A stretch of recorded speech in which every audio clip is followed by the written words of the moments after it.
Hello everybody, welcome back to another video on the channel. Now in this video, Marcus Rashford has called out the critics, and in this video we'll be going through all the quotes that he said during, or the most important quotes that he said during the interview. Now he's called out Eric Ten Hag at points, he's talked about the media and how his love for Manchester United can never be questioned. Now I've seen people talk about how this is kind of a PR spin or PR stunt from Rashford. I mean, his form's not been great this season. And we are leading up to a Manchester derby. Now, I would love nothing more for Rashford to improve his performances and score the winner in the Manchester derby. But it's all about taking game by game, and that's something that he's talked about. So, yeah, I'm going to go through the comments now. It was an interview done on Players Tribune, who I think is an American outlet now. Let me know your thoughts in the comments. But, yeah, Marcus Rashford said, I'm going to go through all the quotes and then analyse them. So, Marcus Rashford said, I don't normally like to respond to things said about me. It's not in my nature. I'm an introvert. I don't like talking about myself unless I really know you. So 99% of the time, I can't ignore the noise.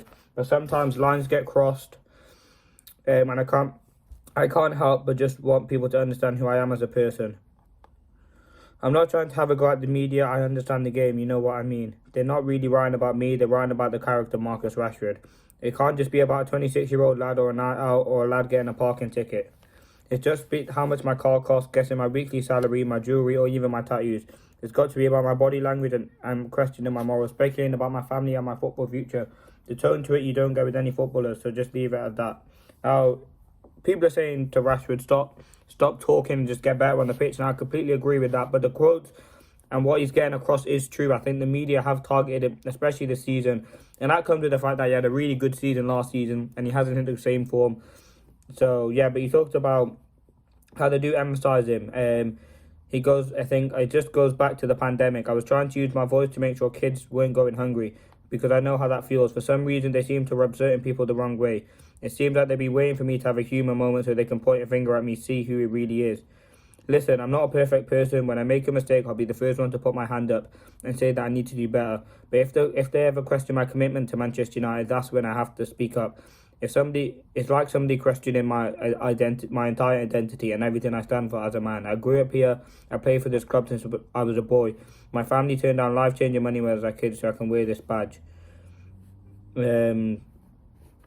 So, yeah, he talks about his commitment then. There's no doubt, as I said, he's a Manchester player, Manchester lad. He's definitely going to be committed to the club. I think that we know that's there. But it's just don't know whether he's doing on the pitch. And hopefully Rashford can, after saying these quotes, he can kick on. I mean, he's had the chance now to voice his opinion.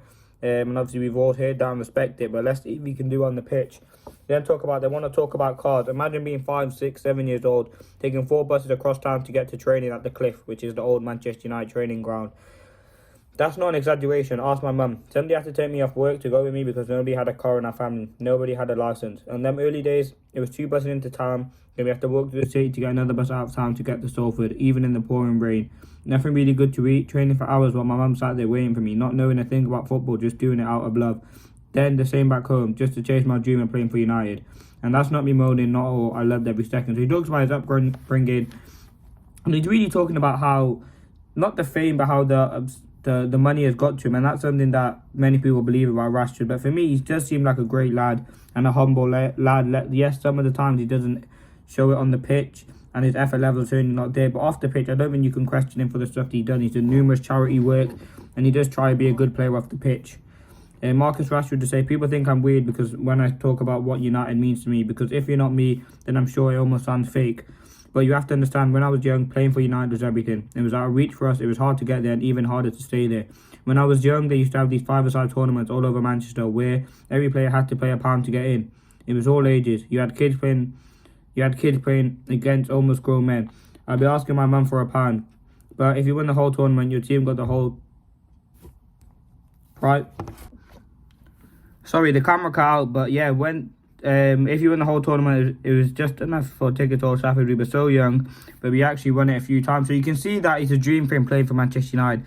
Just when you come from the academy, it's even more special. I think the quality of that means so much, and it's so important coming from the level up. I think it means more. I mean, it adds a bit more for the player, but it doesn't mean that not any other player is valued. Rashford also added. Oh, sorry, where's it gone?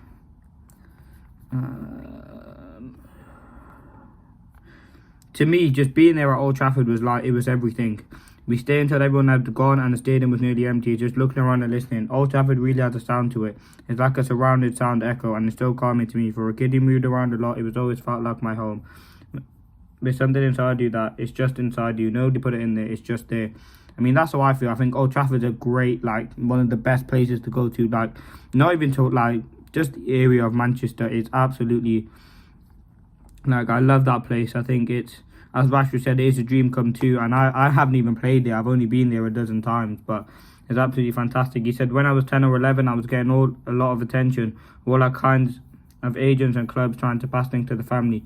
United still hasn't signed me to a scholarship. People are offering all kinds of things. A few clubs offered life-changing money. We buy the family a home, we put cars in the garage, we change your family's life. At the time, my mum was working at a cashier at Ladbrokes. My brother was working for AA. They had every right to tell me just take the deal. But the family knew my dream was to play for United, so they never pressured me. I don't know how many people know this, but I actually played 2 academy games for one club to see how I liked it. I remember walking out of the dressing room and seeing my mum and brothers, and they just asked me, what do you want to do, stay or go? I said, I want to go back to United. That was it. We got back on the bus, we bet ourselves on everything, all our chips. Looking back at it now and seeing how amazing young players never made it to the first team was a huge risk, but for me it was the only choice. I remember around that time we had a family meeting, and I said, if we do play for United someday, I want to be able to look in your eyes and say that we've not changed, and I want you to look me in your eyes and say I've not changed. So you can see he wants to play for United, and his commitment should not be questioned. Now, people think they know my family story, but they're only scratching the surface. There's a lot of people that don't know because I don't feel comfortable sharing it all while I'm still playing. But the struggle was real. It wasn't commercial. It wasn't a movie. People say I'm from Wythenshawe, but I had to move all over as a kid. I stayed everywhere. Hume was my auntie. Moorside was with my nana. Cholton with my brother for a while. Saltney Avenue and Withington, all over. So these areas in Manchester that he's naming, I wouldn't change of it. As hard as it was, it molded me to who I am. I still run into guys from there when I used to live, and we start taking hands and laughing like, do you remember those days, bro? So, like, he's come from a humble background, and it is kind of a PR stunt, but I think some of the stuff he's saying is true, and it was important to him to respond. Listen, the thing is, football can be a bubble. I've tried to stay a normal person. I've tried to keep my same friends. I've tried my best not to change, even when I'm on a night out or on a holiday. But there's another mistake to that. I'm a human being. I've made mistakes in my life that a lot of lads in their 20s have made, and I've tried to learn from them. But I've also made sacrifices. The thing that I want you to understand is that money is not what keeps you playing through the hard time. It's the love of the game, plain and simple. We all know that this club has been in a transition a few seasons. When we are winning, you are not the greatest fans when we are winning, you are the greatest fans in the world. That's a fact. We need more of that old school positive energy around the club. I know that those kind of atmosphere can do, but it kept me going through my worst moments. Every time I walk out to the pitch and hear the fans singing my name or look around Old Trafford before kick-off, I feel the same positive energy. Now, Rashford is, as I said, a player who does think a lot of Manchester United, and you can see that it is vastly being shown. He said, when he looks around, I'm still a fan. I can count that out of my blood. I'll never forget the first time I played at Anfield and I felt the atmosphere of United versus Liverpool from the pitch. Heard the whistle go and the roar of the crowd. I had so much adrenaline that I almost got sent off early in the match. I love James Milner, but I sprinted at him and flew in for a reckless tackle. But I just had so much emotion going through me, not as a United player, but as a United fan who just happened to be on the pitch against Liverpool. I remember coming home telling my family, we need to get this under control now. I need to find a way to take the fan out of me, otherwise I'm going to get sent off every game. So that was the concluding bit, and then there's going to be some more bits where he talked about the media, but that was just giving him a background story on the past that he's had, and it has been really tough. But I think hopefully Rashford can kick on from this and no more PR stunts. He said, I can't take any criticism, I can take any headline, but from podcasts, social media and the papers, I can take it. But if you start questioning my commitment for the club and love for football and bringing in my family into it, then I simply have to ask you to have a bit more humanity. You know what though, if I'm honest, a part of me doesn't mind it when people doubt me. When everyone's telling me they love me, I get suspicious. I know the way the world works. I have to become a man really young. Always have to rely on myself. Whenever I be in my darkest place and I feel the world's against me, I just went away a couple of days and rest.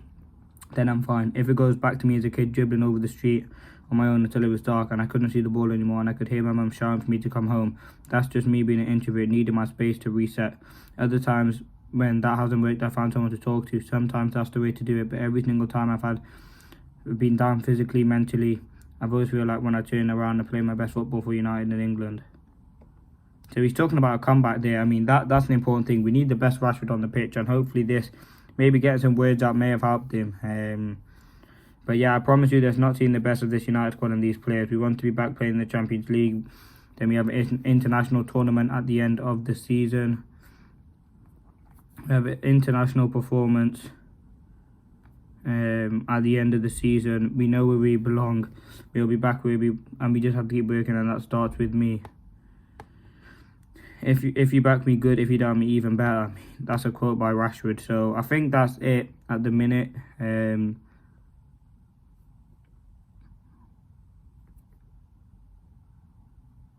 So yeah, let me know your thoughts on this Rashford situation. I think people are saying that that is a PR stunt, and I kind of do agree with that. I mean, it has come out at the wrong time, but I think he was always going to do something like this, and he is a big player for Manchester United and someone who the fans really love, and I love. He's probably one of my favourite players at United, so hopefully continue this form or improve on the form that he's had, because it has not been good enough. Leave your thoughts in the comment section below. Thanks for watching. Peace.